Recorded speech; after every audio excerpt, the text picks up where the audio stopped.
મોરબીમાં અત્યારે 52 બેઠક પર ભાજપે કબજો જમાવ્યો છે ત્યારે અત્યારે મોરબીના સામાકાંઠા વિસ્તારમાં અત્યારે જોઈ રહ્યા છો કે વોર્ડ નંબર 4ના ચારેય ઉમેદવારો વિજય થયા છે। અત્યારે વિજય યાત્રામાં અત્યારે લાઈવ જોડાયા છે। અત્યારે આપણી સાથે વોર્ડ નંબર 4ના ચારેય ઉમેદવારો આપણી સાથે જોડાયા છે। આવો એને મળીએ અને એમનો પ્રતિભાવ જાણીએ। યશિનભાઈ, આપ વિજય થયા છો, શું કહેશો? ભવ્યથી ભવ્ય વિજય। હું મતદારોનો ખૂબ આભાર માનું છું જેને અમને કિંમતી મત આપી અને વિજય અમારી પેનલને વિજય બનાવ્યા છે તે માટે એનો ખૂબ ધન્યવાદ, આભાર।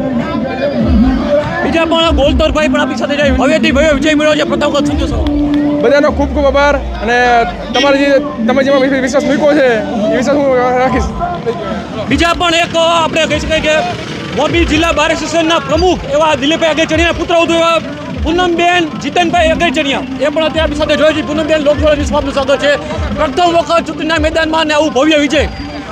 આ જીત છે તે અમારી નથી પણ મારા મત વિસ્તારમાં જે પણ નાગરિકો છે તેની છે।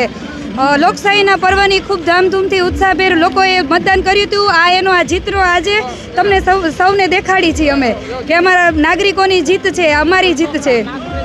જનતાએ આપના ઉપર જે વિશ્વાસ મૂક્યો છે, હવે તેમને કેવા કામ તમે કરવાનું છો જનતા માટે ખાસ? લોકોના જે પડતા પ્રશ્ન છે તે પહેલાં ઉકેલીશું અને પાયાની જે જરૂરિયાત છે રોડ, રસ્તા, ગટર, પાણી એના ઉપર અમારો અને શિક્ષણ, આર્થિક રીતે પછાત જે મહિલાઓની સુરક્ષા દરેકને માટે ધ્યાનમાં લેવામાં આવશે।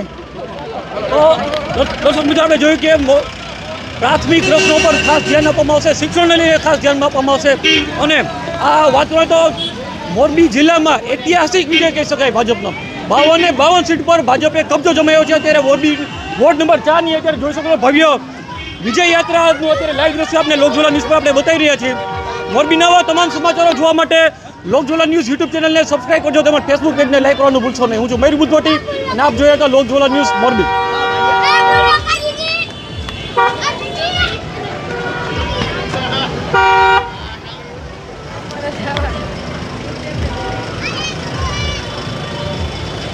જો